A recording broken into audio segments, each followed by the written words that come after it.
Hey guys, my name is Carmelo Soria and I'm a student of English and University of Secar, and today we're going to talk about the two videos of activity.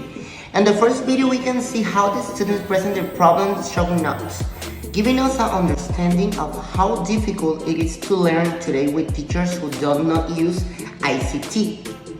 In the second video, we analyze a classroom in which the teacher, through visualization and good use of ICT, give us an understanding of how the students perceive the message in didactic and entertaining way.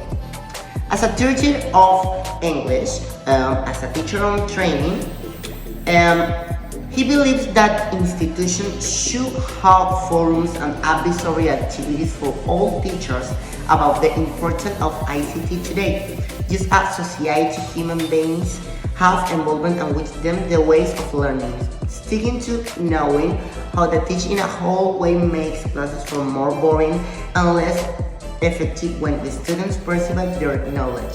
Thank you for your attention.